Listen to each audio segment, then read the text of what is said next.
that you had contacted, the Atacama humanoid group, and if you had anything you could share with us with that. Well, in the work, she's asked about contact with the Atacama humanoid origins. In our work, when we go out into the stars, we do a lot of work with remote viewing consciousness and intuitive remote viewing.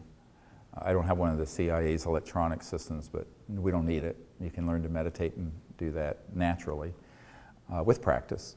But we have had experiences where more than one person have seen, now whether it's exactly the species of the Atacama humanoid, very much similar, very tiny, where the adults are only like a foot, 14 inches tall. Now all of you know that the Atacama humanoid has been certified by the world's expert on dysplasias and skeletal abnormalities to be about a 6 to 8 year old equivalent. Because of the growth plates of the long bones, not just the legs, but all over the body. And he has recently reasserted that. And this is Dr. Ralph Lockman at Stanford.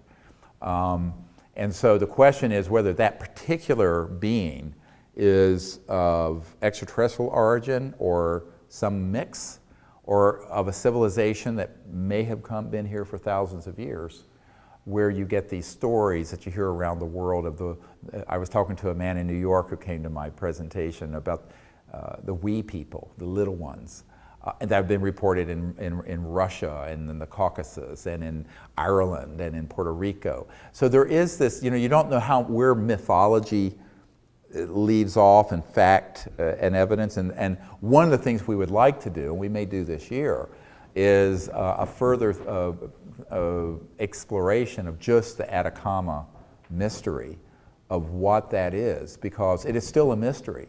In fact, I was just corresponding with the genetics guy at Stanford a couple weeks ago, and he says more of a mystery now because they have found the area on the genome that controls for stature, height. And he says it is, and I'm quoting, the chances that it is a mutation or a random event is infinitesimally small. Now this is a guy who heads up a lab at Stanford with 45 PhDs under him, who sent it to the top people in the world. So this thing is more of a mystery now than it was a year ago. Also in the film series, just to correct something, at the time they thought it was a male. Now they're not even sure of its gender, or if it has a gender as we think of it. All right, so maybe it's androgynous, or who knows, or they don't reproduce in the same XY fashion as male, female. The point I'm making is the more we learn about it, the stranger it is, not less, which would point to something extraordinary, but we can't claim that. We don't know. And of course there's no genetic database of extraterrestrial species. Well, maybe the National Security Agency has one. I don't.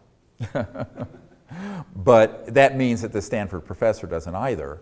And so what he did was run, when we took the clippings off the rib of this little guy, or girl, or whatever, we took the bone marrow and he got an excellent genetic sample, ran it, just automated, computerized. It wasn't done by hand, that takes years and billions of dollars, through the 2,500 ethnic groups that are known on the planet. And 91% matched, 9% didn't. Very large unmatched. It's 32,000 base pairs of genetic material did not match. In other words, completely unknown, from a very good sample at the best 3 reference labs in the world. So that means that, now a gorilla is 98.7% identical genetically to you and me, or maybe more to me than most of you. But I'm big and I'm furry and I'm muscly, so I'm more of an ape. But the Atacama humanoid is 91. And give you some perspective, the Neanderthal, which is a totally different species from Homo sapiens, is 99.5% identical to modern Homo sapiens. So we're dealing with something here that we don't know. Now, unfortunately, the geneticist has to refer to this thing as a deformed human because he's got a career to protect, for one thing, but also he's never going to say it's ET. But of course, when he said that, boom, The mainstream media said, oh, mystery solved, it's a deformed human child. Well, I've delivered a lot of premature infants in what are called precipitous emergency deliveries. None of them are 6 inches tall. And that's at birth. This is 6 years old, and it's 6 inches tall. I held it. I was one of the first few people who have ever held this. And doing this procedure on it, oh my God, it's so dry and fragile. We were afraid we were going to shatter the whole thing. But ultimately, it'd be great to go to that area of the world on an expedition, but there aren't funds to do that. It'd be great if somebody just in the scientific curiosity wanted to fund it and come along, as long as they came along and didn't interfere. Because what I would love to do, I mean, it sounds terrible, but with the science part, because what would be wonderful is to be able to go there and actually set up a CE5 contact event in the area during the night, and during the day do expeditions to areas to see if we can find more of these, because there's reports that there are. Now, whether that's true or not, they're a bit apocryphal. But if there are, everyone agrees in the scientific community we're working with, if you get 2 of these, it's game over, it's dispositive, this is not a human. You would not get 2 deformed creatures identical that would be this bizarre, with 10 ribs, all the anomalies you see in the photos and the CAT scan that's on our website. So if people want to get caught up on that, if you go to seriousdisclosure.com, there's an evidence button, and there's one that's just for the Atacama humanoid, and you can catch up with that. But my own feeling is that when we've had these experiences with some of these very, very small, tiny ET civilizations, they're very interested, I believe, that we're sort of exploring the possibilities of this. And we don't know if there's a direct link between those two, or maybe this is some distant cousin. Or it may be something completely indigenous to Earth that's a humanoid that we've never known about. The Earth, the Earth holds many mysteries. And I think that we have to keep an open mind about what the possibilities are.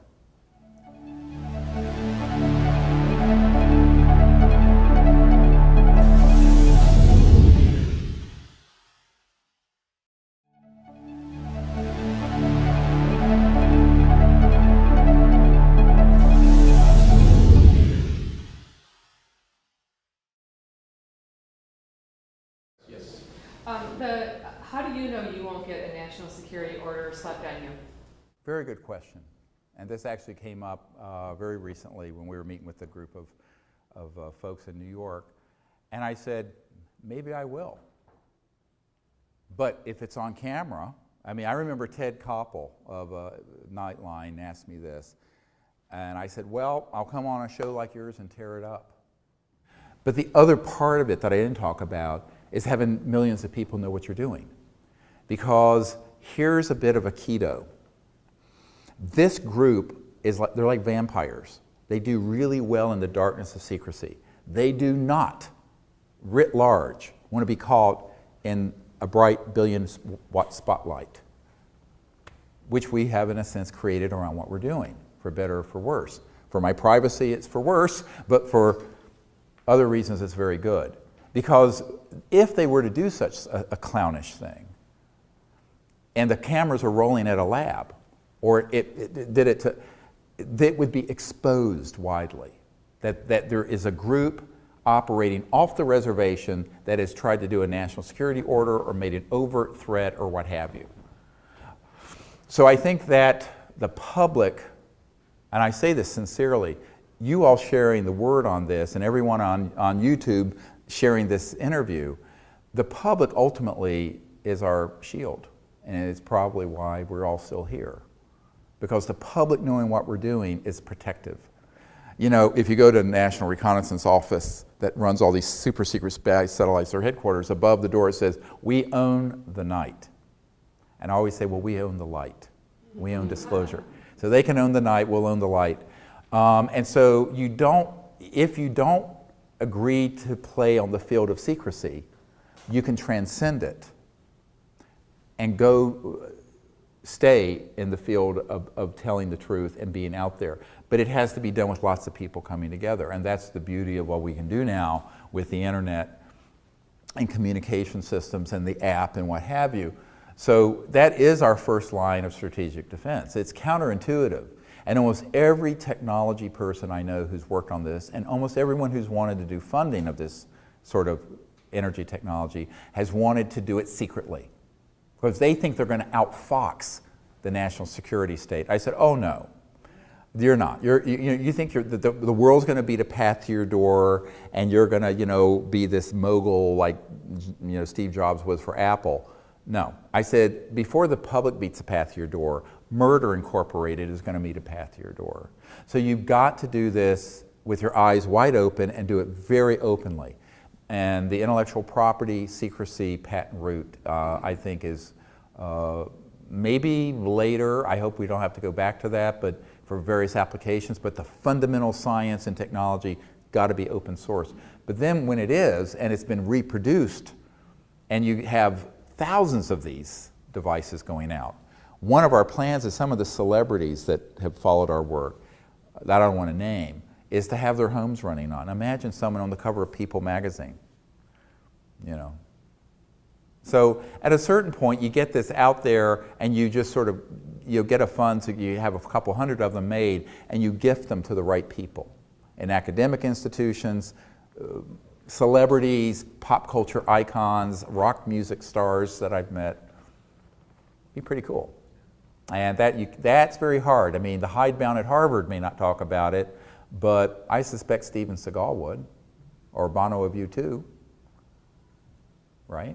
So, you can read between the lines, and I think that's where the public coming together, but using a strategy. The strategy we have is a really complex strategy, but it's really, when it gets right down to it, very, very simple.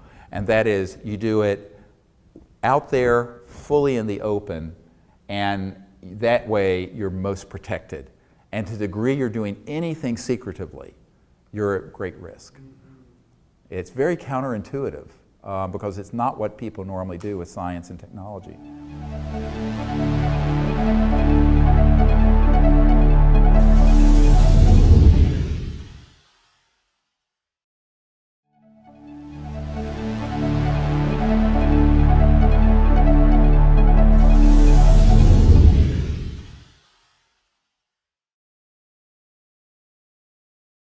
One last observation. Everything you said is kind of leading to the answer, but so the race is on because the powers that be for years have had the advantage because there wasn't a lot of information in the 20s to the 60s and 70s. When the internet hit, free speech became available. All of a sudden, things started to happen. The GMOs became more of an issue, so they're trying to keep us distracted. Sure. And we're trying to get the information going through. So at some point, how does that race play out? Because the people that want to keep the power are going to try to keep that power in all the different ways that they have to manipulate us relative to how do we keep the information flow going. Yeah, the question that I need to repeat for the camera is, the ETs play a role in the fact that these very powerful interests that have manipulated human opinion and what have you are involved in a lot of what we call bread and circus distractions, and will at some point the extraterrestrial civilizations play a role in that kind of information and psychological warfare race. And I would say yes, and to the extent that, for example, we just got a report from someone who was a security officer where one of these objects had materialized very, very close to him. It was in Washington State or Oregon, the Pacific Northwest. And I think that a lot of times the way that the ETs have appeared have been ways that let enough people know we're not alone, but not too much to kind of hit that invisible wire that's there where people who would like to make hay an alien invasion week on the History Channel would say, hey, it's an alien invasion. So they're having to play this very carefully. But at the same time, there are so many people who have seen, like with the Phoenix Lights, and the governor finally coming clean and saying, yes, I saw it too, and it was real. This huge 2-3 foot across craft that floated over the valley. And I was there the night that happened. Some of you may know that. It was actually a CE5. I had just done the protocols to invite them to come because we were putting together the digital images of UFOs to give to Congress a month later. And so that is actually how the Phoenix Lights happened. It happened right above us. And so it was a CE5. and for a purpose, though. It wasn't trivial, because they knew we were putting this thing together with all these members of Congress in '97. So that event happened in March. Our briefing was in April of '97 here in Washington, in Georgetown. And I asked them to do something that would advance that. Now, interesting, the news blacked out until June on it. It really wasn't covered outside the Phoenix area until June, and it got broken to the national news eventually. But then it was, of course, explained away as flares and this and that, because they always create a cover story. So after this event happened, they sent jets up that did drop flares and filmed that and say, see, that's what this was. But people who were actually up close to it, I mean, it's this massive structure that blacked out the stars as it went over, if they were right underneath it, and it was miles across. And the jets that we sent up, when they got close to it, just went back to base. I mean, they were like, right? Well, we know that from some pilots at Luke Air Force Base out there. And so I think that the ETs want to advance the knowledge that we're not alone, but they don't want to do it in a way that is intimidating, because I think ultimately they're incredibly evolved in consciousness and very nonviolent. So they don't want to do anything that would be psychologically violent or spiritually violent. And that's why it's best if this education comes from us to each other. See what I'm saying? To answer your question, as opposed from on high down, because that could be something that could be taken very much the wrong way. And I think that's right. People get mad. Why are they so secretive? And why don't they just land on the White House lawn? And actually, Larry King asked me that question. And I go, look, I think they're wiser than to pull a stunt like that. And also, I think that they really do think that there's something edifying about us tackling this issue, including this national security superstate that's run amok, because someone needs to rein that in. And it's unlikely to be the politicians, it's going to have to be the people. And we, the people, need to do it. Now, that takes some degree of resolve and courage, and you have to do something besides, laying on your couch, surfing through television channels, looking at late night TV and eating Cheetos. I mean, that's part of the problem of the whole bread and circus culture that's grown up in our society in the last few decades, is that there are so many distractions and there's so much ephemera and nonsense that it's easy to keep people entertained with that and looking in another direction, while these really important issues are really not being addressed. And I think that to an extent is by design, but it's also our responsibility to take our own minds and say, we're going to pay attention to these important things. And luckily, there are millions of people are looking into all this. What I hope this next level of what we're doing, we have literally tens of thousands of people, by the way, now, around the world that have gotten the training app and for contact, and now are getting the networking app so they can be in touch with each other, because we didn't have it until just last week. And that is happening very large, very big, sort of exponential growth in contact teams all over the world. A disclosure, as I mentioned, I think not that we've finished that task, but we've launched it, and more people believe this is real than don't. But the technology part of it, that has been the thing that's been the hardest for me over the last decade, as I went through the litany of all the kind of tricks and this and that and all the disappointments. But we have to keep doing that, because we're really at a point in our society where there aren't going to be any sort of temporary fixes that are going to work. I mean, it's great to have solar panels, and my farm in Virginia has a big 10 kilowatt solar farm that we've generated almost 5 megawatt hours of electricity, but most people wouldn't be able to put that in. And it's great. We have a Chevy Volt that you can plug in, and it can run off the solar panels, and it goes 40 miles. But you want to drive 100 miles, you're using gas. So we have these partial fixes that are coming out. We need the next level of it. And that's where we're going to need a lot of support in either fundraising or someone who can come to us and claim this challenge, an award of $100,000, which, I mean, I wish it were $100 million, but that's what we can put at stake. And if people can meet the criteria, it'd make us all a very happy group. And I think we'll let the public know the instant we have something legitimate. That's for sure. We will not sit on it. There will be nothing secret about it.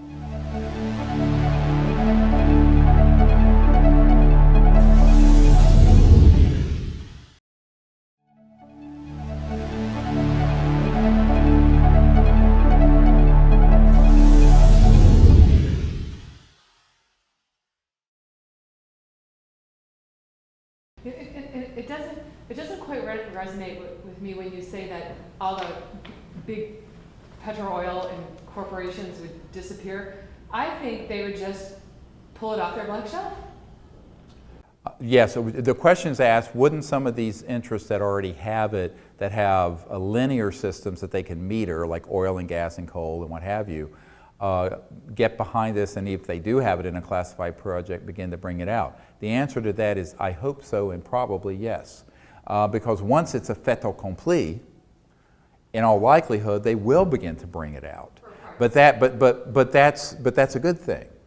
But if the fundamental basic technology is out there, the science is out there, open source, it would be able to go through thousands of different manufacturing entities that would want to bring up iterations of it, because it wouldn't be patented. You wouldn't be infringing anything.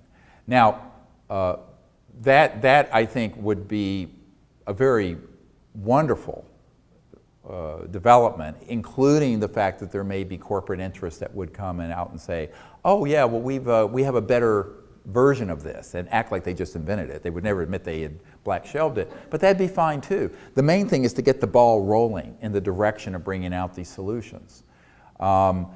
I don't think that the issue of overcharging for it, if it doesn't have a lot of, you know, your iPhone costs about $64 all in to make, including profits in Cupertino and staff and executives and private jets, and they sell for $700. There's a massive, massive profit margin. Same thing with all software systems, 1,000%. So, but what would happen if there's no IP, there's no intellectual property, secrecy, trade secret, and patent around it? Then people would be able to do iterations of it that instead of costing, $10,000 for one of these generators, maybe it costs $2,000, but it's running your entire house, which is less than 1 year of your energy costs. Some homes that are using oil, or this past winter, were facing $5,000 to $10,000 oil bills and gas bills because of the severity of the winter. So I think that when you look at this, that is completely doable. And if there's not this sort of crazy secrecy or patent issue around it, the price point's going to be what it costs to manufacture, distribute, and then some overhead and what have you. My goal is that if our little operation at STAR, it's called Serious Technology Advanced Research, acronym is STAR, is that if we were able to move this to where we actually started providing it to the public, any revenue that would come in would go into gifting it to very poor areas. For example, if you look at equatorial rainforests, many of those villages and areas are very poor. If you said this thing costs $5,000, you might as well say $5 billion. But they're chopping down the wood to make charcoal to cook. So there's a huge amount of environmental damage in areas where people would never be able to afford to buy some manufactured item. And that's where a sort of an enlightened, sort of like Newman's own salad dressing, my view of what we're doing would be like that, where we would then gift it or see that in cooperation with other international and local entities, get these technologies to areas where there's a huge amount of environmental damage. But they really couldn't afford to just purchase a system like this for their village or their energy needs. And that would be an amazing change in what's happening right now in the destruction that's going on, not by large corporations, but by subsistence farming and subsistence cooking and energy needs from just chopping down forests and what have you. So that's one of my goals, if we get that far, is that to have a foundation part of what we're doing that does that provides these technologies to areas that can't buy them, that are in need. Because it's really about, ultimately, I'm an emergency doctor, and I know an emergency when I see one. And it's an act of compassion to say, okay, the world is in an emergency, but we need to do something to lift the burden not only on Gaia, but also our fellow human beings that aren't doing as well as we all are. And it's an act of compassion and to do that, and that's really what gets me up every day, is the opportunity that might happen.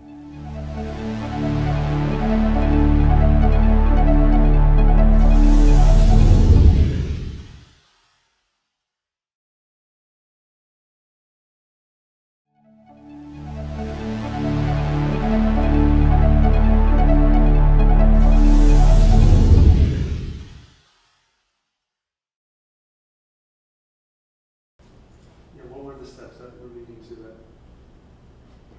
National Press Club? Yeah, the National Press Club event 13 years ago, and the things we've done since were really an accident of a situation. Not an accident. It was required of a situation that was so dysfunctional that there was no other way out. So, okay, I'm a doctor working as an emergency guy, and I'm shuttling up here to DC and New York, meeting with the CIA director and this person and this member of the Senate Intelligence Committee with Project Starlight, which was the predecessor name, although it was kept very quiet before the Disclosure Project. And I'm in my mid-30s. In my naivete, I thought we had a constitution and a democracy, and I thought a lot of things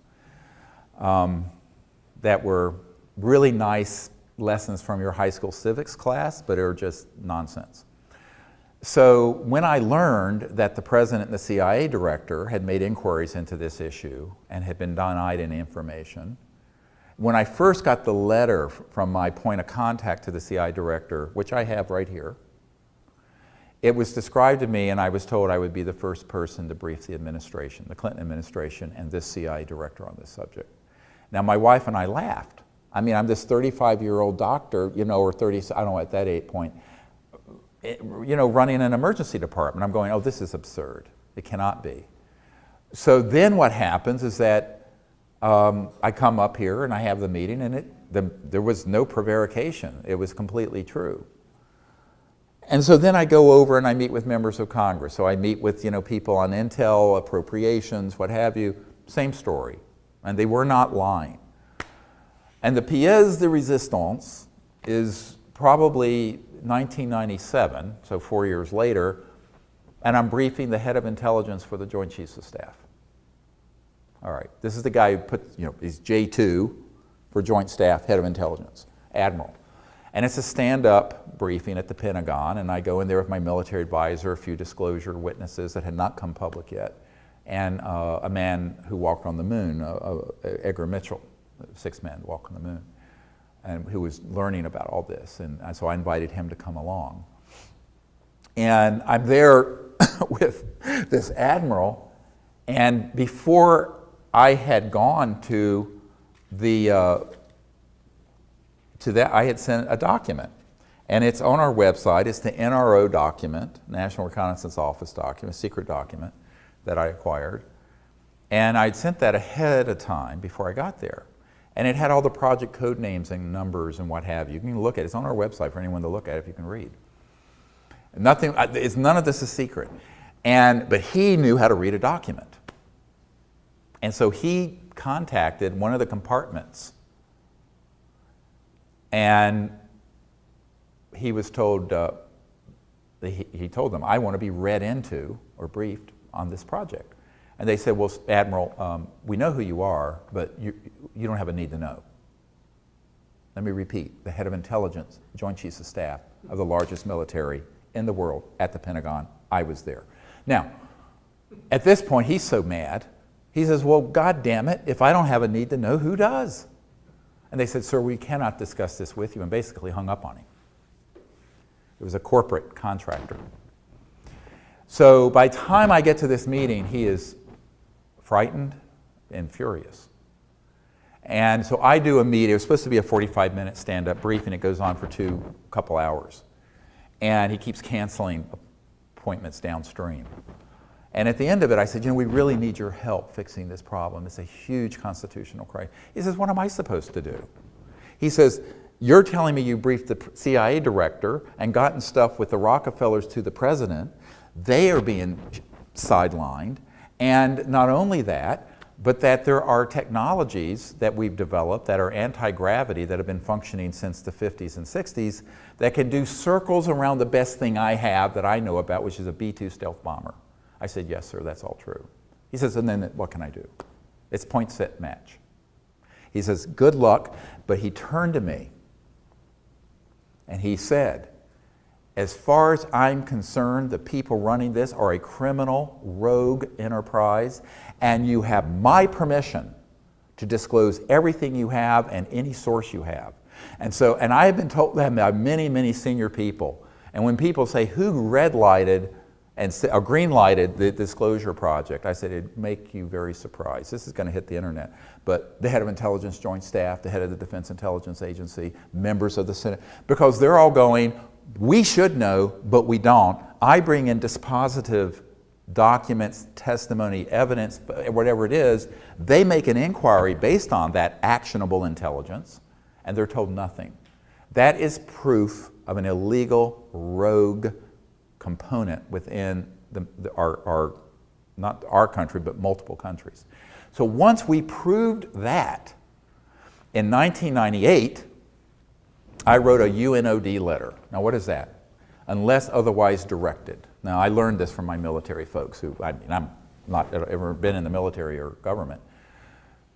And they said, here's how you do this. The way we do something when it's controversial, we send in a letter, and it's called a UNOD letter, unless otherwise directed. And we basically said, this is our assessment, and here's what we're going to do unless otherwise directed. But they don't have to reply unless otherwise directed. So we did that. In late 1990, I believe it was in 98, we sent this letter, went to the head of every agency, FBI, Department of Justice, CIA, you name it.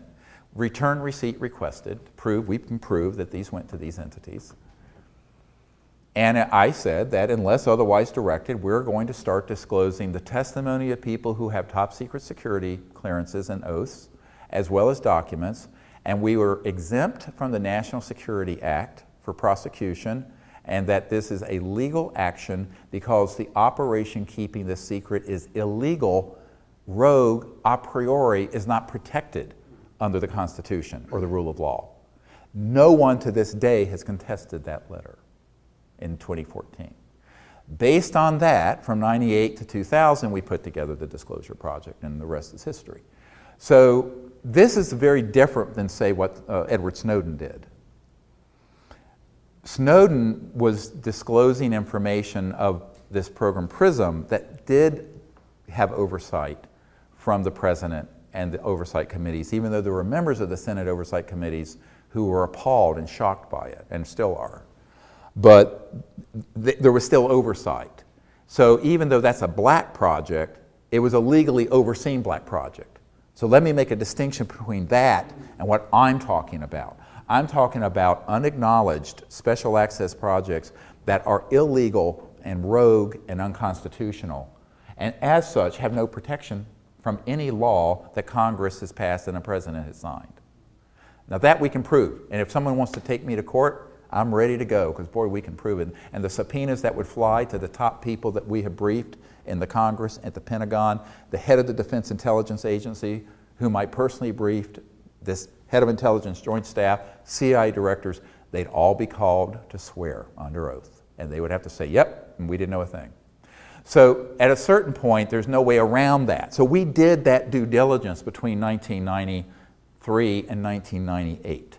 That 5-year period was all the backstory that led to us saying, we're just going to go forward now. Not without risk, and not without some people furious that we were doing it. I mean, furious. And who are still furious that we're doing it. But it was a correct thing to do, it was a patriotic thing to do, and also the right thing to do from the point of view of even the legalities. Because you cannot claim protection under national security or secrecy oaths while at the same time breaking the law and lying to the head of intelligence for the Joint Staff, or lying to the president, or lying to the CIA director, or lying to members of the Senate Intelligence Committee who are supposed to be overseeing these kind of operations. You can't have it both ways. But that's how they wanted it for 50 years. They wanted it both ways. And that's what Eisenhower learned the very, very, very hard way between 1954 and 1961 when he left office, is that he actually got outmaneuvered by the military and the intelligence and corporate complex, and he totally lost control over these operations. He knew about them, and he was very interested in all of this, but he lost control. And no president since then has had operational access control. Now, Let me make a distinction between knowledge of something and control of it. I've given documents like this to people who then have gotten a certain level of access and been briefed on parts of all this information. But when they try to assert any control over it, basically it's like the admiral, they get hung up on the phone, you know. And that is an enormous problem for our country and other countries like the United Kingdom and France, Australia. And it's something that is a real threat to democracy and to the notion of what we think we live in. And so one of the myths that the public suffers under is that we live under an intact constitutional republic and democracy. The other myth is that we have a free press. I was at this meeting I mentioned with all these 120 elites and world leaders around the world. One of them was a publisher of a major paper that I can't name. And this issue came up because everyone who asked, who's kind of a mid-level journalist for the New York Times or Wall Street Journal or CNN will say, oh, if any of this were true, it would be in the news. I go, really? This guy said, oh yeah. He says, I would be awakened in the wee hours of the morning or whenever as the publisher, owner and publisher of this big paper. And they would say, have so-and-so pull that story.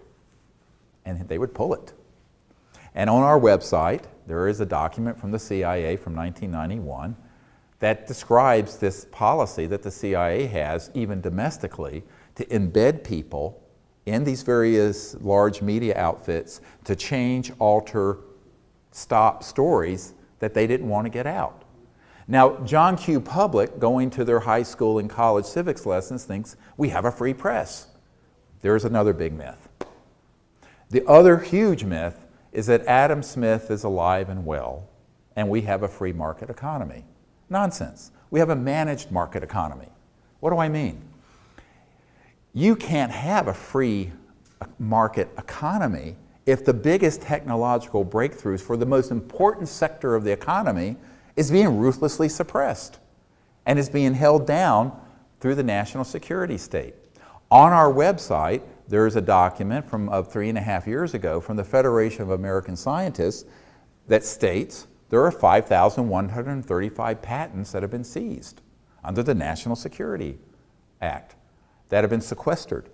And it even talks about one that was in 1971, a highly efficient, for back then, more than 20%, maybe it was 50%, efficient photovoltaic generator, meaning sunlight going straight to electricity in a generator, that was seized under the national security provisions.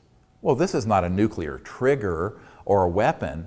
It was something that would have competed with the price point of coal and gas. And so who are these bureaucrats working for? Now, do you think the president in the Oval Office knew of that action when it happened? No. Or any member of Congress? No. So you have this permanent bureaucracy that will do these things at the behest of those who are with an all-access badge. And they're not going to say no. So they just go and seize it. Now, that's not a conspiracy theory. That's a mainstream scientific organization that did a study of these seized and sequestered patents.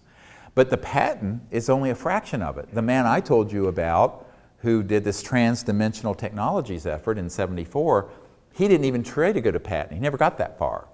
They found out what he was working on and showed up with a national security order, just like Stan Meyer's toroidal free energy device, before there was ever an attempt to patent it.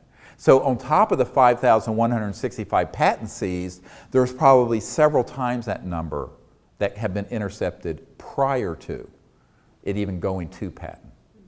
So how then can you convince me that we live in a free market economy when the most important part of our economy and everything we use, from transportation to lights to whatever, has all been managed and controlled by people who have special interests? So this is like your giant, people talk about Washington and special interests, but this is it to the nth degree. So that's sort of how we ended up coming around to this, because we realized that the future of the planet and our democracy were really being jeopardized, and that we were on the right side of the law. Now, if I had jumped straight from identifying people who knew this and documents and testimony, but had not offered it to the president and to these oversight committees and to these agencies, then I would have been guilty of doing something potentially illegal. And that's why I was actually very careful. I was very much dotting my I's and crossing my T's, because my advisor said, you've got a tiger by the tail, you better be very careful with this, which we were. I mean, it was a very big effort that nobody knows about, well, till now, people see this, but that's how we did it, why we did it. We had to be careful. But now at this point, I said, that toothpaste has been squeezed out of the tube, and notwithstanding the corruption that happens between the intelligence community and the big corporate media with the internet, when we launched the National Press Club event, somewhere upwards of 800 million people heard about it. So it's very, very, very difficult. And if you look at it, more than half the population believe UFOs are real, and part of the government's hiding part of it. Now, they don't know the details, but more than half, more than who voted for any president in our lifetime. And 43% of Americans now think that we are currently being visited by advanced civilization. Very big number in a poll that came out last year.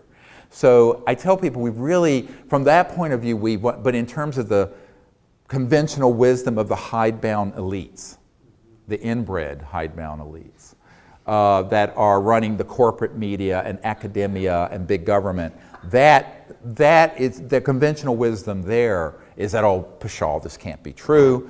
Because if it were true, I would know about it.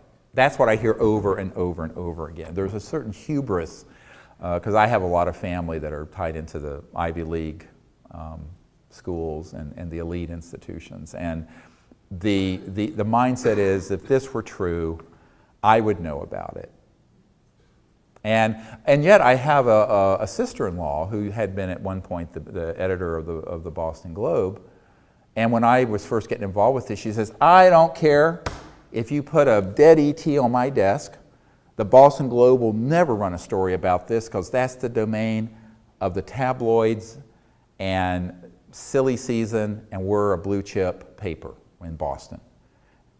And this is a family member. Because of the ridicule. And the thing that most people don't understand, and I was told this by an Air Force major years ago, most of the secrecy at this point isn't maintained by any kind of cloak and dagger threats. It's because the subject is so ridiculous.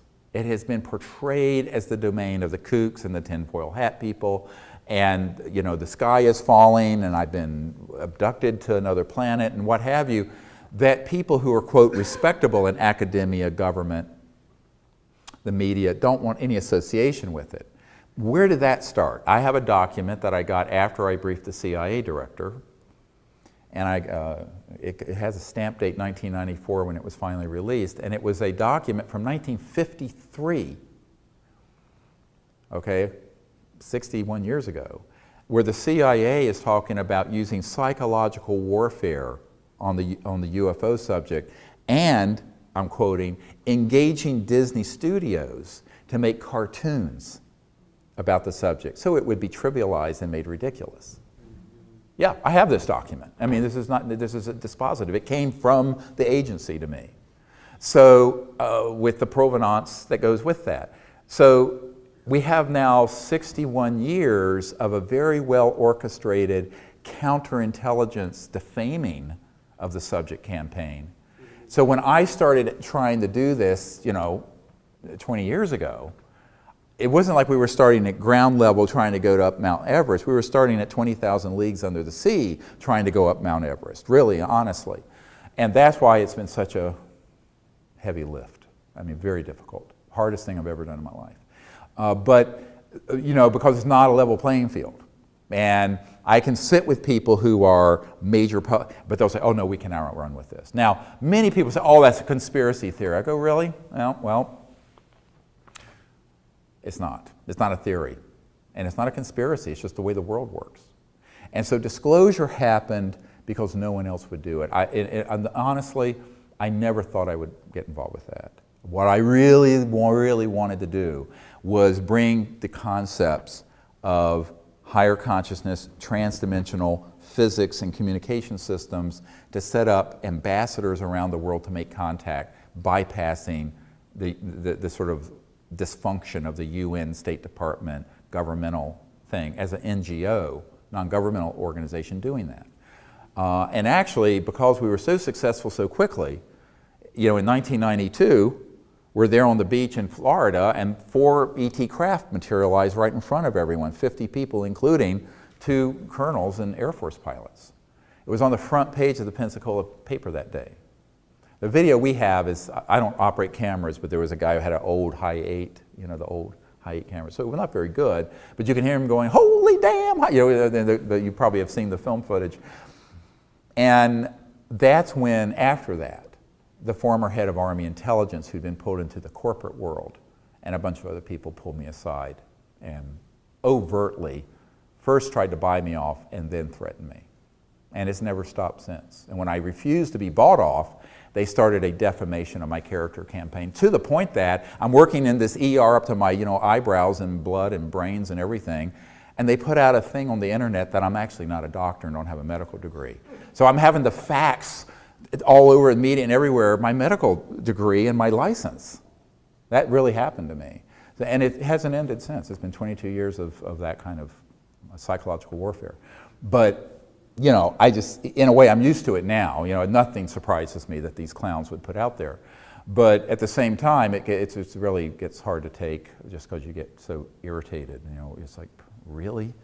And the public is so gullible, they don't know what to believe. So it's really hard. I mean, it's very, very hard because, you're going against a very big headwind. And the inventors have run into the same thing. Because they'll be ridiculed and laughed off the stage, and they'll have people who will appear before them who have, these are legitimate people, who will then just say, "Pshaw, you're violating the second law of thermodynamics." No, you're not. You know why? Because there's complete conservation of energy. It's just that what's not being accounted for is the majority of energy in the cosmos. You're not factoring into your equation. So there's complete conservation of energy. You're just pulling it out of this other field of 0 point and quantum vacuum. So when people tell you that these technologies can't be done because it's violating any of these fundamental laws of physics, it's absolutely not true.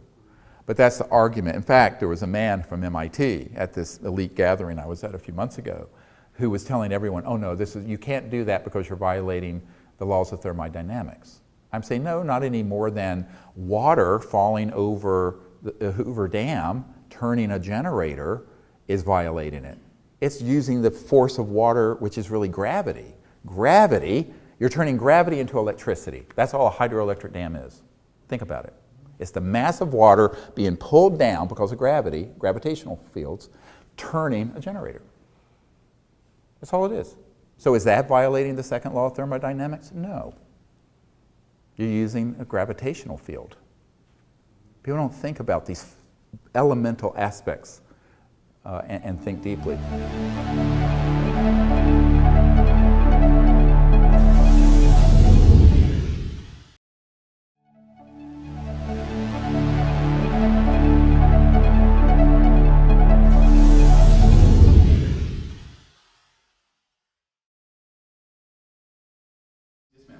Do you think that for most of us in here, we will see acknowledgement of ET presence in our lifetime? And do you see the technology challenge you put out there could move separately without acknowledgement of an ET presence?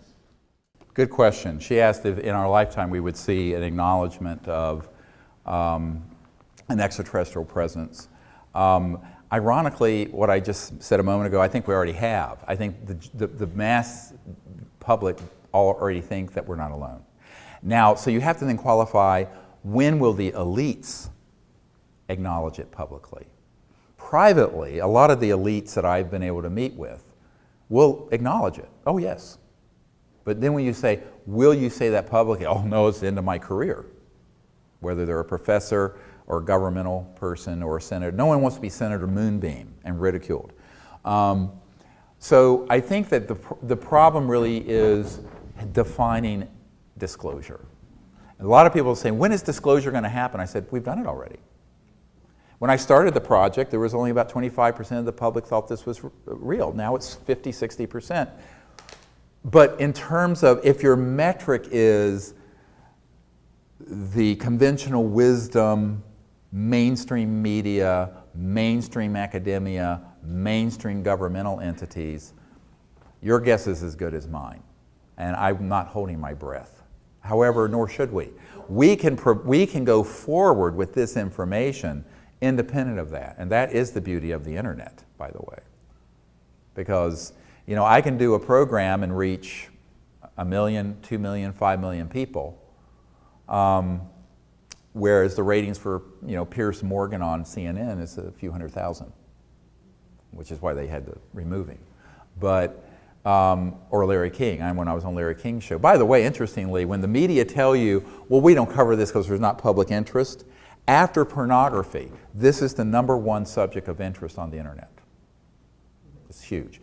Moreover, when I was on, I have a letter here from the producer for Larry King Live on the show I was on, you know, 19, 20 years ago, and she said, this is the most watched Larry King special we've ever had.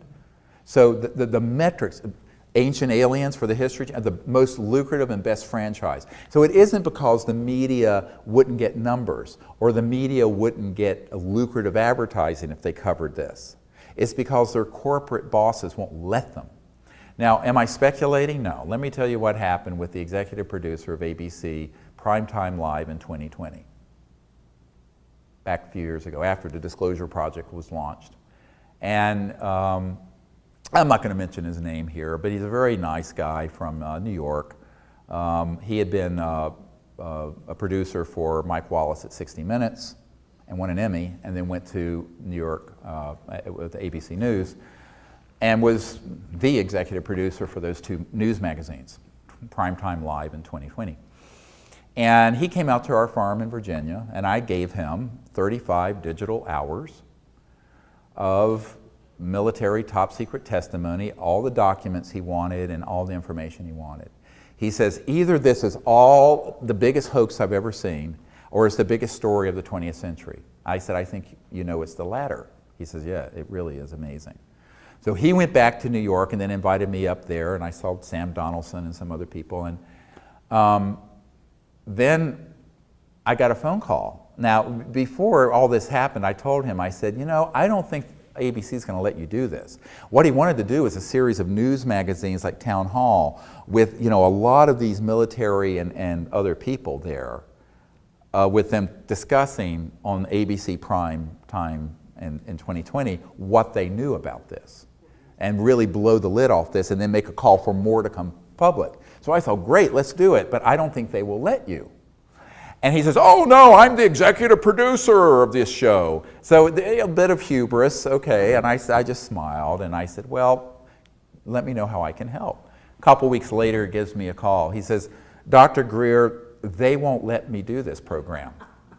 I said, oh, who are they? And he said, Dr. Greer, you know who they are. And that was it. Now, we've stayed in touch periodically since. Same thing with the movie industry, Hollywood.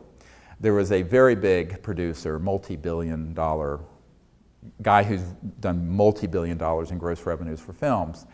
And he sent someone to the 1997 congressional briefings we did that were closed here at the Westin Hotel in Georgetown, where we had all these military, the first sort of wave of these military witnesses who were willing to do this privately.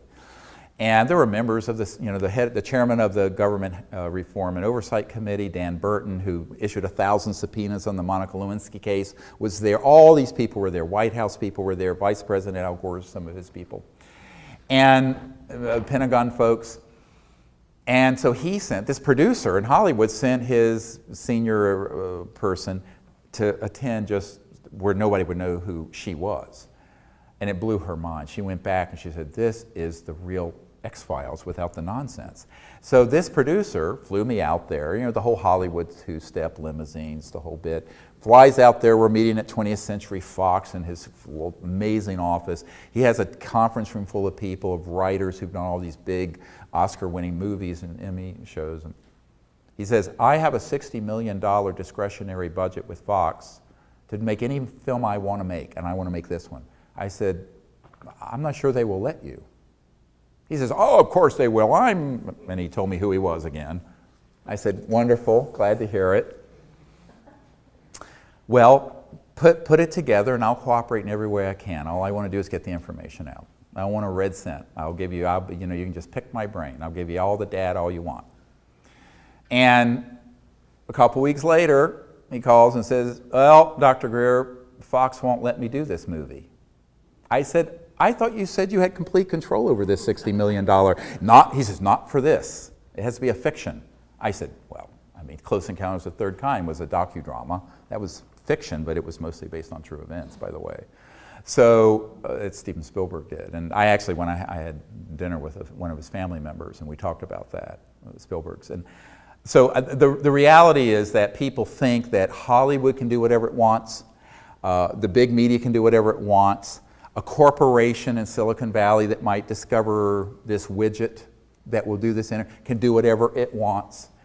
What has happened to our freedoms? And this is, I mean, I know this sounds very kind of libertarian or Jeffersonian, but we have really lost anything resembling a free society on fundamental issues. And that should be of great concern. I don't care if you're a Republican, Democrat, left, right, socialist, whatever you are, which, you know, I don't subscribe to any of the political divisions, because really this issue transcends all of them. There have been people who are Democrats who love what we're doing, there are people who are Republicans who love what we're doing, and vice versa, who don't like it, depending on where their interests lie and how many checks they're collecting from these special interests, which is a lot. I mean, the oil industry and coal industry, utilities, they spread a lot of money around. It's like big farm. How much healthcare reform can you get when you have a multi-billion-dollar entity that's kind of bribing all the senators and congressmen and what have you? So, but this is that to a much larger degree than even the pharmaceutical industry, much larger. And I think we have to figure out a way to say, look, we're going to continue with acknowledging the ET presence and doing disclosure, and most importantly, I don't want to leave this out of this, it really doesn't matter if we have free energy if we go to interstellar war. We were talking about this at the break. So we need to have people who put out to the public a paradigm for contact that's peaceful, that is multilateral, that isn't polluted with all the usual fear-mongering and stereotypes of all things scary and alien. Because we need to be able to say, if we're already in an interstellar moment, and we are, even if it's not acknowledged fully, who's taking care of that relationship? Not Secretary Kerry at the State Department, not the UN officials I've met, not the people in foreign ministries I've briefed. It is not being tasked to any of them. So we, the people, need to come together and do that. It's like citizens diplomacy, but on an interplanetary level. And that's really why I formed the whole Close Encounters of the Fifth Kind initiative, which now has an app for a training app that you can get on your smartphone, but also now this networking app so you can plug into anyone in the community you want to plug into that's near you. And you may have to travel an hour if you live in the remote area of Montana, but you can do that. And I think it's very important for two reasons. One, it shows a face of humanity to these extraterrestrial civilizations that isn't just militaristic and avaricious, greedy. But it also creates its own, as Rupert Sheldrake talks about, morphogenic field, where in consciousness it's like the 100th monkey effect. Once a certain number of people start doing something, it begins to propagate non-locally and has an effect that is beyond just a linear one person to another, but actually shifts the great unconscious, if you will. And that is why it's so important for people to do that. So we move our civilization in the direction of universal peace and not interplanetary war. Because Douglas MacArthur in his last talk up here in congressional to the Congress said, World War III will be interplanetary. Reagan stood up in front of the UN and said, wouldn't it be easier to unite the world if we had a common alien threat to unite against? Clinton recently, with Jimmy Fallon, made a similar sort of misguided statement. So, there is this tendency that we want to take this issue and instead of having another race to fight or economic system to fight or religion to fight, let's find another planet to fight. Hallelujah! Instead of having world peace that is true world peace, let's unite the world in interplanetary conflict. Well, this is not going forward, my friends. This is a big step backwards. So we need calmer heads and more spiritually minded people to get involved in this so that our civilization doesn't get tricked into a sort of cosmic 9/11 or a cosmic Gulf of Tonkin, the Gulf of Tonkin incident, when it's been substantially proven we basically exaggerated and staged these attacks on our ships in the Gulf of Tonkin so that Congress and the Johnson administration would be stampeded into expanding the Vietnam War. And that is not a myth. That actually has happened. It was proven to occur. So, we have to be careful because the public are very easily affected by these sort of misguided patriotism of us versus them. Like the movie Independence Day. Let's kick alien butt, and Will Smith.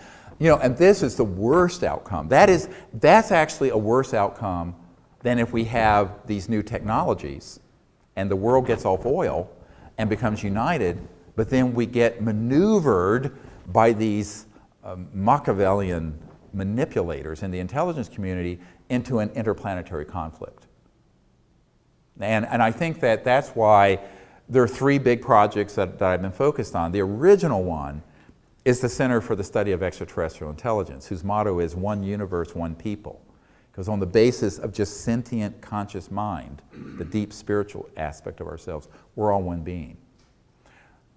But that led to the Disclosure Project because of the near landing event and sighting that happened in Gulf Breeze and Pensacola in the 90s. And now we're at this point of working on the technology. So those 3 components are really key to what we want to achieve. But the heart of it is really contact, peaceful contact with citizen diplomats.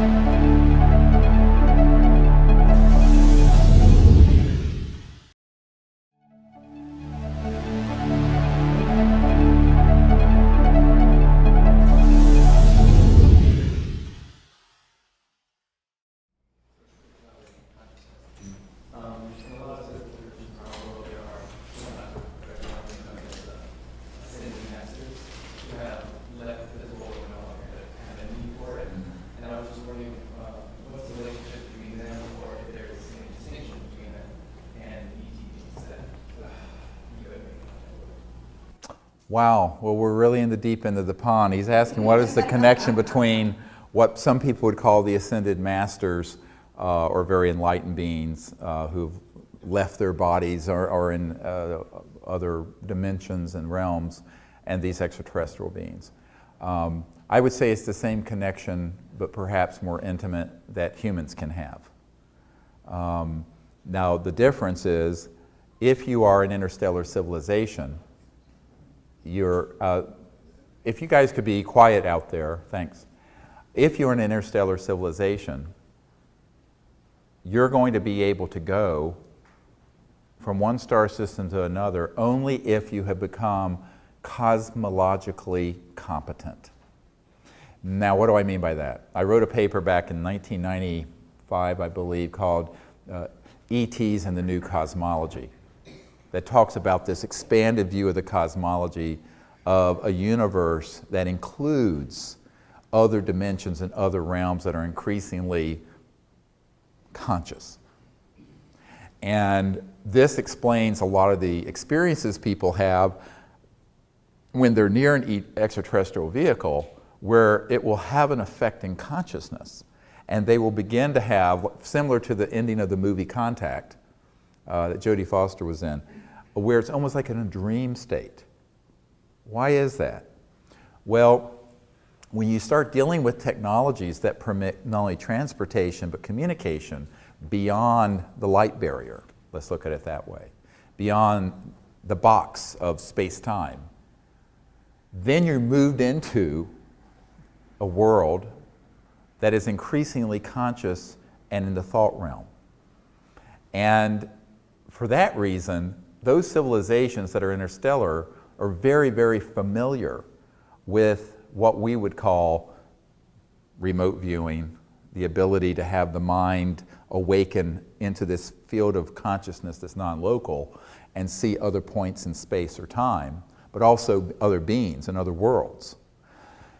Can that be done electronically? Yes. the big secret in the intelligence community that I learned back in 1994 was that the remote viewing programs that the CIA and NSA had that were based purely on meditative and consciousness efforts was the part they were happy to let the people know about. But that in I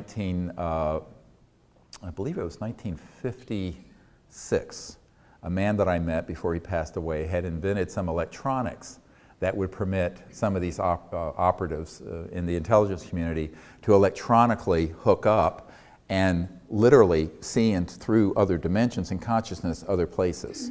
And that was the high end of the so-called remote viewing programs that were based on trans-dimensional electronic systems, which I understand very, very well, and which have been used since the 50s.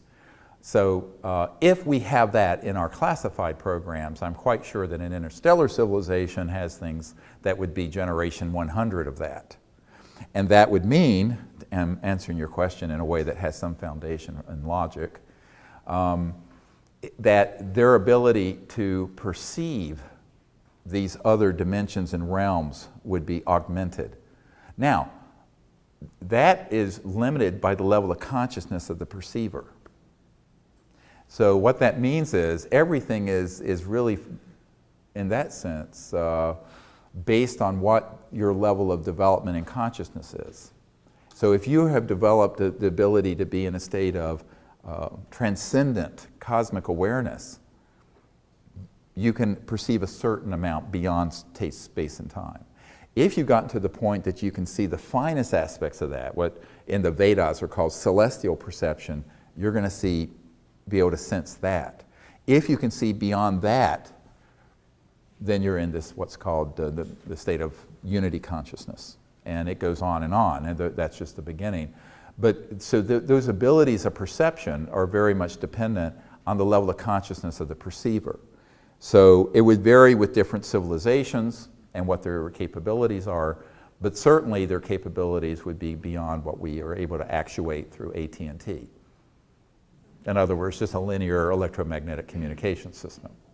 And you know, years ago when I was had this meeting with the CIA director and his wife, which they subsequently denied, but luckily I have the documents, I have it sitting right here that can prove it happened. I always joke in Washington, how do you know they're lying? Their lips are moving. So, more truth to that than people want to realize. But at any rate, the wife of the CIA director was a scientist and was the chief operating officer of the National Academy of Sciences, and she asked me over dinner, we were there, it was a 3-hour meeting almost, my wife was with me and can verify this, and she asked, not that question, but she asked, how are these civilizations communicating across the vastness of interstellar space? And I thought, oh God, do I tell her the truth and lose all credibility? Or do I tell her something that sounds scientific, but that I know is rubbish? And I decided then that I don't care how high the person's status in society was, if they asked the question, they deserve an honest answer. So I explained to her that, and I think this is something people really need to understand about these technologies. A great launching point from these sort of technologies that can bring us to the next level of our civilization to eliminate poverty, pollution, et cetera, and so on, and the geopolitical morass of oil politics. But when you start dealing with these sciences on a more profound level, you break into these trans-dimensional physics that deal with communication systems. And I explained that, look at our galaxy, the Milky Way, is only one of billions of galaxies. It's a very average spiral galaxy. The Andromeda galaxy is 2.5 million light years away, which is the distance of a beam of light going 186,000 miles per second, would travel for 2.5 million years. But let's take our own galaxy is 100,000 light years across. So that's the distance, a beam of light going 186,000 miles every second. Every second is 186,000 miles for 100,000 years. Okay, but that's just our own galaxy. So let's say that there's a star system 1,000 light years away, which is only 1% of the distance from where we are, because we're on one of the outer spiral arms of the galaxy. 1%, 1,000 light years. Using your cell phone or a radio wave, anything at the speed of light, it would take 1,000 years to get a signal there to that home planet, and 1,000 years to get an answer back. It's the time since the birth of Christ to say, hello, how are you? Fine, thank you very much. So what I explained to the CIA director and his wife is that the speed of light's just too slow. So the communication, as well as transportation systems that allow for them to be here, are something that are beyond linearity, that cross over into non-locality. What Einstein called the spooky phenomenon, where two things materialize and can appear at two different places instantly, and that kind of thing. So this non-locality in physics, when it's put into a reproducible electromagnetic system, can then cross through these dimensions so that the star system 1,000 light years from us and Earth can be, get it, in resonance. There's no distance. Linearity is gone. That line between here and there is gone, and you're going not through a wormhole, but you're actually going through these dimensions that are folded within time and space, where the speed of light, time, mass, and those things do not factor into the equations. Does that make sense? And therefore, one of the things that I discovered years ago, Dr. Robert Woods, who's one of our Disclosure Project witnesses who had worked with McDonnell Douglas, that was then bought by Boeing, he was very interested in an assessment I did in 1991, back in my misspent youth, so when I was in my 30s. And in this paper, which was called The Comprehensive Assessment of the UFO ETI, Extraterrestrial Intelligence Subject, it was sort of a white paper, and it's in my first book that you can get on the internet at our store.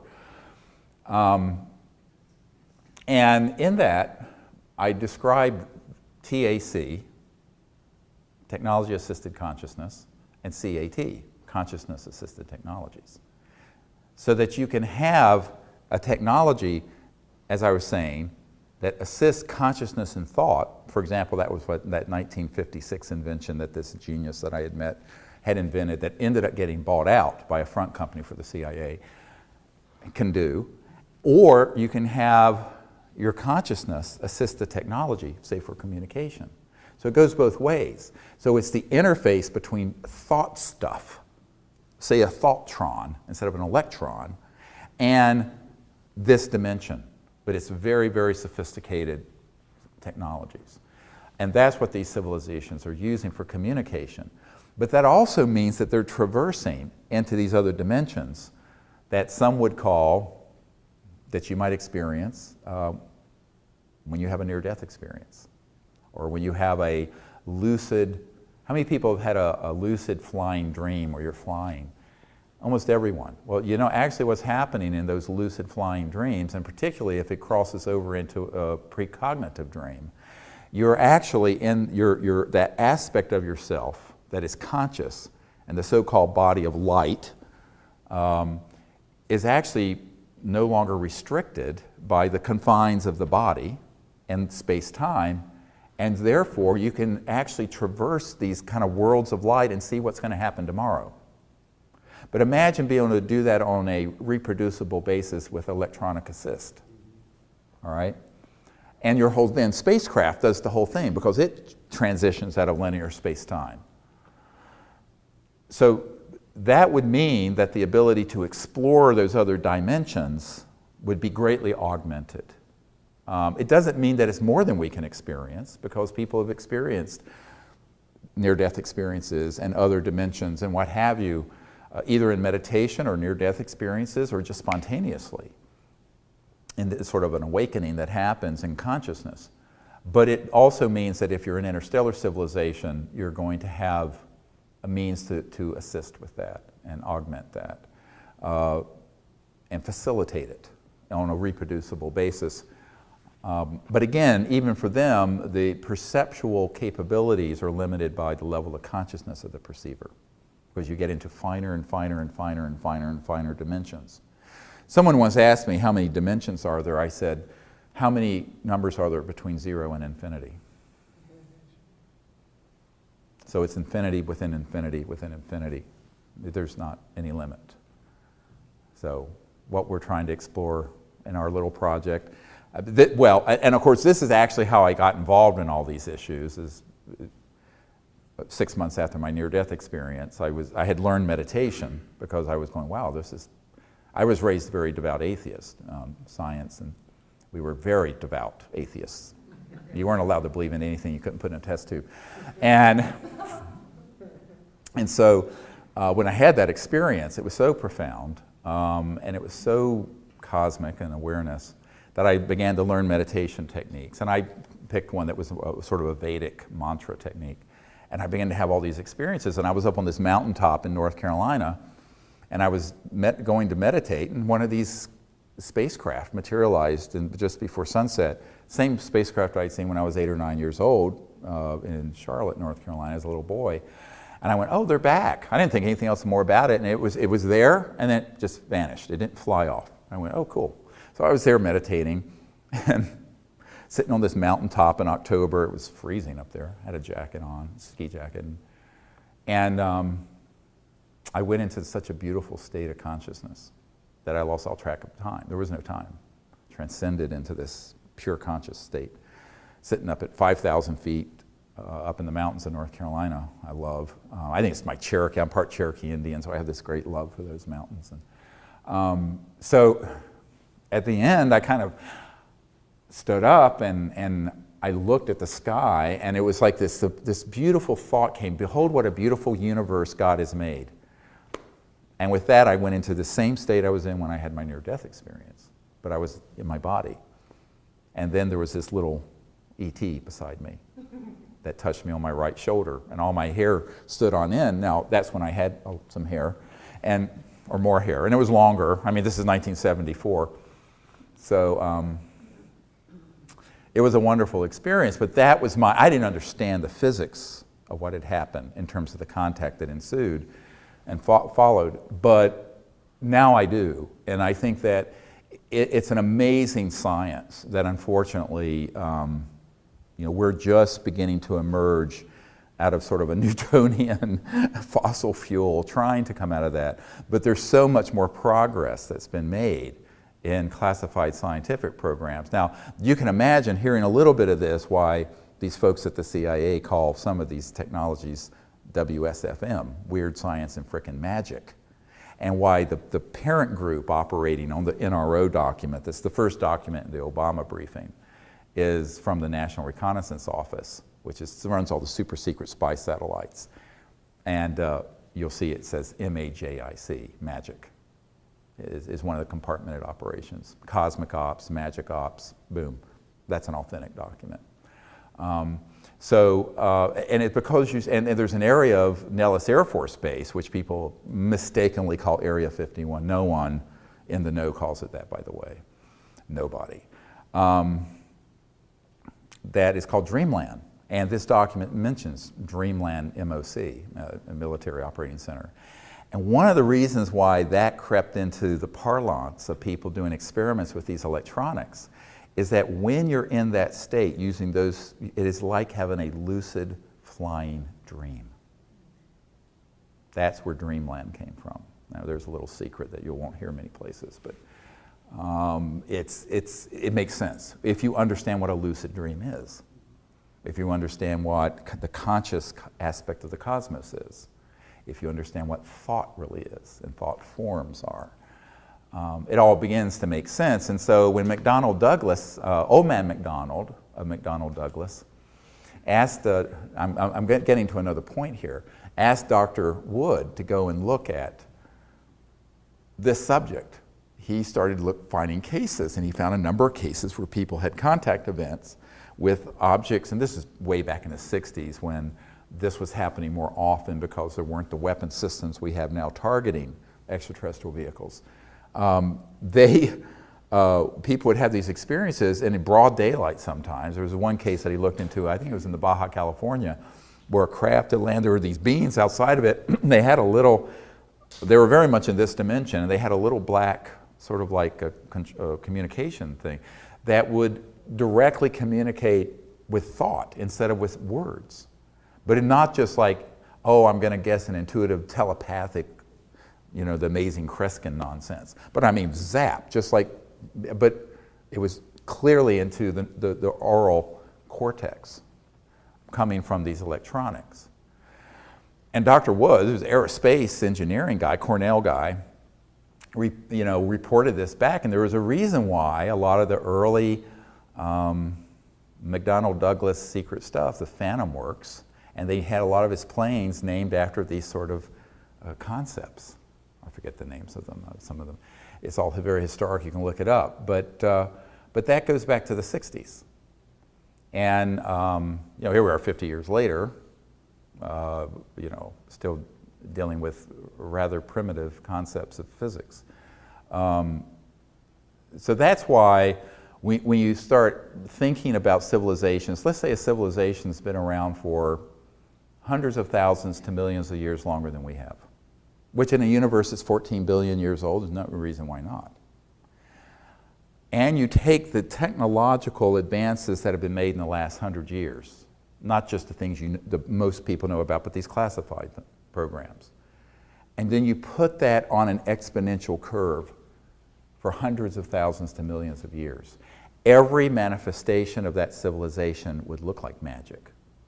More so than if you went back and visited Thomas Jefferson 200 years ago out here at Monticello and showed him an iPhone or something. This would be less spectacular than the normal everyday world of these interstellar civilizations, which is why we have to have a sense of humility scientifically, that the fact is that we're just on the very beginnings of scientific and conscious exploration. And everyone thinks history is over, and every generation of scientists thinks they know everything. But we don't. And so there has to be the acknowledgement that we're just beginning on this journey. Now, in the realm of mystic literature and people who've had experiences in consciousness, I think many things that have been portrayed as miracles actually they're certainly miraculous to the people who saw it, but there's probably an understanding both in the science of consciousness, but maybe even in technological sciences that would explain it.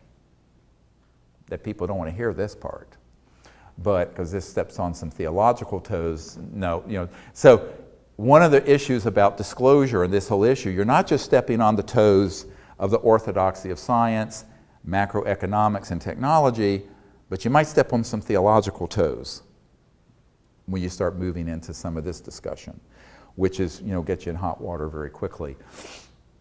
But, and I've been in enough of hot water to know whereof I speak in terms of that paradigm. But, it's okay. I remember years ago I was meeting with a man at JPL. He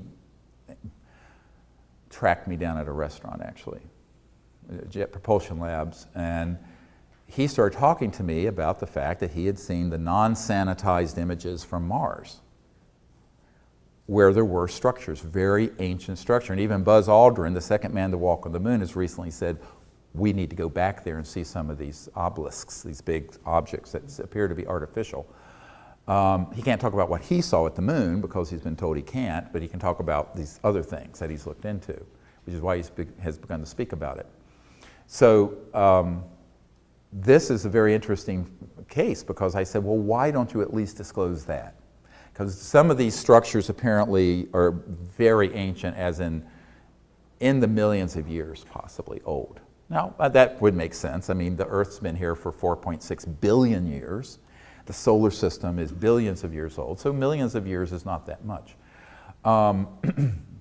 And he said, oh no.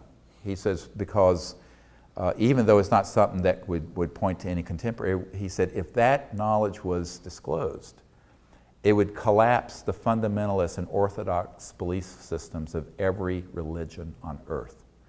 And I said, well, good. It's childhood's in. I mean, fine. He says, no, you don't understand how powerful those interests are. And this was a scientist saying this. This was not someone at the Vatican. So part of the problem with disclosure is that it opens up a whole bunch of issues that people would rather just not deal with. And this is one of them, including this question of other dimensions and intelligence that aren't physical. Now, this is a really important thing about the issue. People get into what I call cosmological indigestion. They can't digest. So you can have an experience with an interstellar civilization that has trans-dimensional capabilities that cross into this realm of thought and consciousness and what have you. That's what we do when we go out under the stars with my team. But then you could have also an experience with intelligences that are not from a star system, but that are from just other dimensions and realms that are purely conscious in the worlds of light, as it's called. And you could be forgiven for confusing the two, because depending on how they manifest. Now, I had a hilarious conversation with this senior theologian at the Vatican a few years ago. He's actually in the Disclosure Project material, but we didn't have good translation for Italian. And he said, look, he says, angels don't need flying saucers.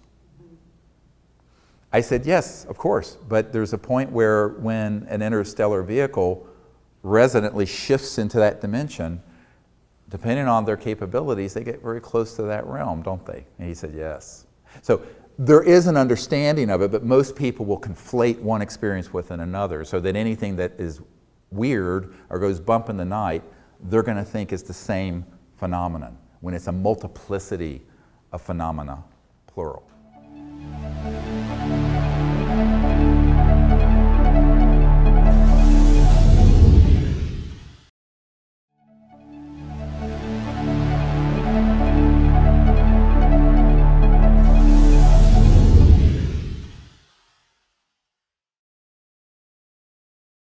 Have you had any contacts? Was the Time and Space Lab, when it still existed in the U.S. and then was shut down by, I guess, the feds?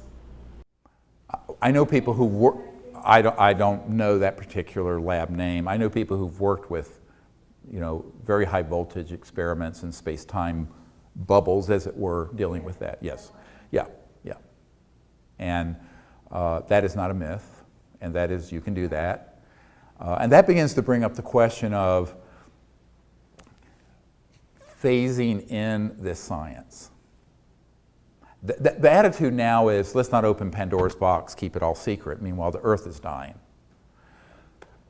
And I think that it does present, however, a conundrum, which I had a conversation with a colonel who was in charge of, the euphemism is future technologies for the Air Force, which means they have it already.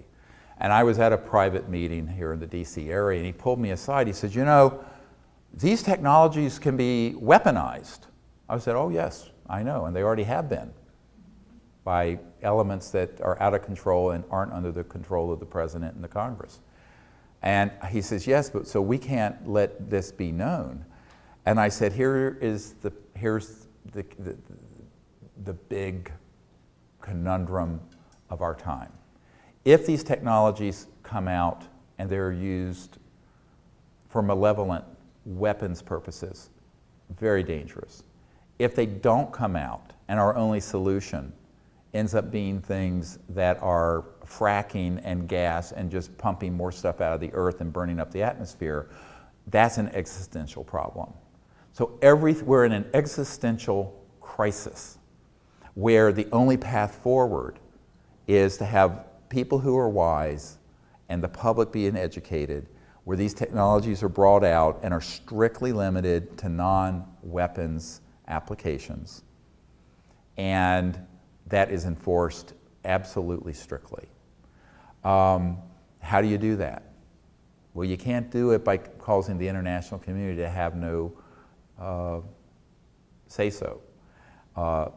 At the same time, there's always going to be some sociopathic leader of some country, some madman, who will want to do something. And that's what the intelligence community worries about. So that is not a trivial concern. And I do not dismiss it, because I am not a trivial person, frankly. However, the secrecy is killing us. So, and the disclosure of all this, not only information and the contact component of it, but also that we're not alone in the cosmos, which is an enormous disclosure. But the technological, let's say, basket, there's a basket with all kinds of different technologies that are classified. At least the generation 1.0 ones that would get us off fossil fuels should come out. Then let's have a discussion. And I made this agreement with people in the intelligence community that I would not work on the ones that disrupt space-time, that are weaponized, or that would result in lift. Now, a lot of people don't like that when they hear that, because they want to have something like the George Jetson. I want my car to float and go. I said, someday. But the anti-gravity, as it's called in pop culture, but the electromagnetic-gravitic component of this, which is a very high voltage system that causes the lift effect, because that whole spacecraft has a charge around it, creates kind of a space-time bubble, and becomes essentially massless, or close to massless, very light. Although when it sets down, it's very heavy. When it's full, when that system is shut off, it'll bend a railroad tie. It's so heavy, weighs tons. But when it's just like, it looks like it's floating, which essentially it is. That technology has obvious, shall we say, missile and Air Force applications. And that's why I've said at this point, I'm happy to leave that alone. So even when that's been offered to me, and it has been, in fact, I recently received a bunch of blueprints from a grandchild of a man who worked on the early anti-grav devices. I have it in my vault. We have it. But that's for a later phase. Now, we're running out of time to come out with a generation 1.0 energy system, which can be done and configured. So it's a stationary object that's not doing anything that's too magical, but just is creating, quote, free energy from the 0-point field that pulls the civilization off the death spiral it's in with the current geopolitical and geophysical crisis with fossil fuels. But let's at least do that. I always tell people, let's crawl before we walk, and walk before we run, and run before we levitate. All right? But we're on our backs right now. Our civilization's on its back, not even rolling around like a 3-month-old. We need to get up and at least start moving in this correct direction. And that's why I feel it's very important for us to be honest. I try to be as honest as I can with people about the implications of some of the far end of this technology being something that is worrisome if it were in the wrong hands. And that brings up the bigger question of, isn't the crisis really a social, spiritual, cultural crisis in consciousness? The consciousness of wanting to take whatever we invent and weaponize it to gain dominion over someone else or some other culture. That is at the root the fundamental problem. And that is a spiritual problem and a psychological and cultural, sociological problem that we have to address at the same time. But we're running out of time to do it sequentially. Because here's the conundrum. How do you create a peaceful world where everyone's singing Kumbaya when half the world's population is in dire poverty and there are 30-some people who have more than half of the net worth of the world in their control? This is not something that is a sustainable system. But so at some point we have to break out of that. I look at it as sort of this cul-de-sac that we've been in for 100 years. Sort of a blind, dead-end street we've been running around in circles. And the technology, I know that I work with a lot of people who, been in Silicon Valley and various, what we call high-tech sector. I just go, not high-tech. This is high-tech. There's nothing high-tech about a smartphone or a computer at all. And by the way, they're plugged into a coal-fired power grid from the 1800s. So a little perspective here is necessary, and that is part of the problem is that we're trying to catch up on 100, I call it the lost century. Great title for a book and a video, by the way, but the lost century. There's a lost century of not just technological development, but sociological, economic, cultural development because of the suppression of this area of science and information. And because of that, we've kind of run out how much time we have before. It's like a rubber band that you can, time is like a rubber band. You can stretch it out or it can contract. But we pulled this rubber band about as far as it can until it snaps. And the snap can be a geopolitical crisis, war, or it can be a geophysical crisis where we have both polar ice caps melting, or what have you. But ultimately, we're at that point, and I'm not trying to sound at all apocalyptic, but I'm just saying that, as the Chinese saying goes, unless we change directions, we're likely to end up where we're going. So where the trend lines are very disturbing. And everyone kind of is diverted into the internet, and they all think that that's, oh, we're doing such great technology. But there's nothing. Your car is a 1800s internal combustion engine, literally from the 1800s. Trains, mid-1800s. A nuclear power plant is a steam engine. Basically, you're getting heat from splitting the atom, you're boiling water, creating steam that turns a turbine, a la the 1800s. You just have all this nuclear waste. Most people don't know. You're not getting energy directly from the atom. It's just heat to boil water. That's why I have these huge cooling towers. And if you think that's not a problem, go visit Fukushima. And then you have jets. Well, jets were invented in the 1930s. So those of you who flew here on a jet, you were flying on a souped up version of a 1930s jet engine. And rockets, Wernher von Braun, 1940s for the V2 rocket. Every technological breakthrough in energy and propulsion since the 40s has been classified. So now we're running on 70 years of this secrecy, which is, as Eisenhower predicted, run amok. But in the classified world, as you rightly point out, there are programs that have gone apace. I mean, they're on generation 500 of stuff that most people can't even believe would exist. Their eyes would roll back. Even the physicists at MIT, their eyes would roll back. So we at least need to catch up with, say, 1920. I mean, so people think what I'm proposing is very bold. I said, I'm really very moderate about saying where we're trying to catch up to. But most people don't know the history, this lost century, that at the cost of secrecy and an out-of-control national security state that has gotten hybridized and placed mainly in the corporate world. All the big action is corporate. All right, SAIC, Booz Allen Hamilton, Lockheed, my uncle's old company, Northrop Grumman. He was with Grumman when they developed the lunar module, et cetera, and so on. And so MITRE Corporation, BAE Systems, these are all. So if you get the $100 to $200 billion missing out of the U.S. Treasury every year, going into these corporate entities through a front door program that's really a shell. It's like the mafia using a restaurant to launder their money, and then it goes into a backdoor black project, unacknowledged special access project, which is the proper term. And that's that, when Eisenhower said, beware the military-industrial complex, it was a little bit of money. Rumsfeld, as you've seen in the film Sirius, back in the day before 9/11, said it's $2.3 trillion unaccounted for. Trillion.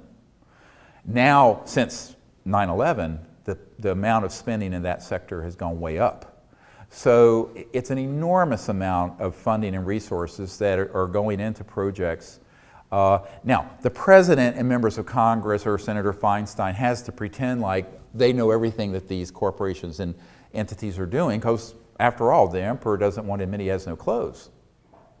No, and this was one of the things that was pointed out to me in meeting with the CIA director and other people, is that no president wants to admit that there's this big permanent infrastructure running apace, siphoning off hundreds of billions, $2.3 trillion in funding that neither the president nor the oversight committees of the Congress over here have any knowledge of. No one wants to admit that. Well, but why? Because it would create this constitutional crisis like we've never seen. And we're seeing a little bit of that with Senator Feinstein, kind of mud wrestling with the CIA over the torture stuff. But this would be that 1,000 times more difficult and complex. So I've had members of the Senate and members of the Senate Intelligence Committee I've met with in the past who've gone, we've suspected these things are going on, but we are never briefed on them.